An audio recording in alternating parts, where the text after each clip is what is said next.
আসসালামু আলাইকুম প্রিয় ভাই ও বোনেরা, সবাই কেমন আছেন? আশা করি আল্লাহর রহমতে সবাই অনেক ভালো আছেন। আমি আলহামদুলিল্লাহ ভালো আছি।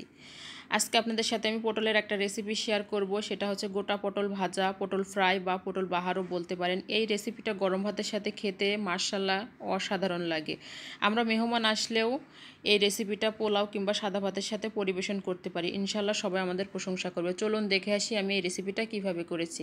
এখানে আমি প্রথমে কিছু পটল কেটে ধুয়ে পরিষ্কার করে নিয়েছি। তো পটলের উপরে যে পাতলা স্কিনটা থাকে সেটা আমি আঁচড়িয়ে তুলে নিয়েছি এবং দুপাশ দিয়ে এভাবে বটি দিয়ে কেচিয়ে নিয়েছি। তো আমি কাজটা খুব দ্রুত করেছি, আমার বাসায় মেহমান ছিল, এর জন্য আর কি আমি তেমন কাটাটা দেখাইনি, আর ভিডিওটা বড় হয়ে যাবে। তো আপনারা যারা রান্না করেন তারা অবশ্যই দেখে বুঝতে পারবেন আমি কিভাবে কি করেছি। তো যাই হোক, চলুন রেসিপিটা দেখি। তো প্রথমে আমি চুলাইতে কড়াইটা দিয়ে এর মধ্যে পটলগুলো দিয়ে সামান্য একটু পানি দিয়ে দিলাম, আর এখানে দিয়ে দেব হলুদ, মরিচ এবং ধনিয়া গুঁড়া। পরে কিন্তু আমার এক্সট্রা কোনো মশলা ব্যবহার করা লাগবে না, আমি সে অনুযায়ী দিয়ে দিচ্ছি। দিয়ে এগুলাকে আমি একটু সিদ্ধ করে নেব। সিদ্ধ করে নিলে পটলটা খুব দ্রুত ভাজা হয়ে যায়। প্রিয় ভাই ও বোনেরা, আমার কথাবার্তায় কাজে কর্মে যদি কোনো ভুল ত্রুটি হয়ে থাকে প্লিজ সবাই ক্ষমা সুন্দর দৃষ্টিতে দেখবেন। আমি অনেক দিন পর পর ভয়েস ওভার করি এবং অসুস্থতার কারণে আমার কথার ভিতরে অনেকটাই জড়তা চলে আসে, প্লিজ সবাই ক্ষমা করবেন। এই তো দেখুন মাশাআল্লাহ পটলগুলো বলক উঠে গেছে বা ফুটে গেছে। এখন এই পানিটা শুকিয়ে আসা পর্যন্ত আমি একটু অপেক্ষা করব, আর পানিটা শুকিয়ে আসলে তারপরে আপনাদের মাঝে আমি ফিরে আসতেছি।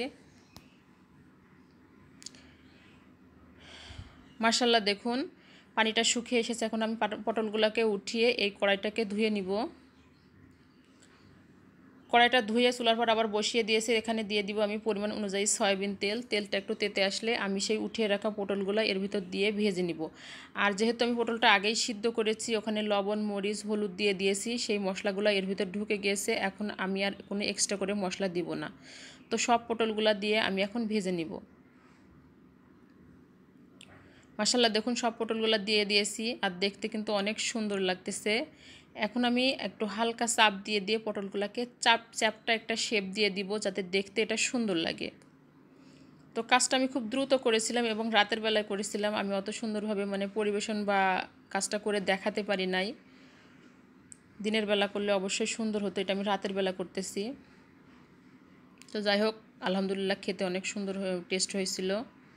তো এভাবে উল্টিয়ে পাল্টিয়ে আমি সব পটলগুলোকে ভেজে নিব।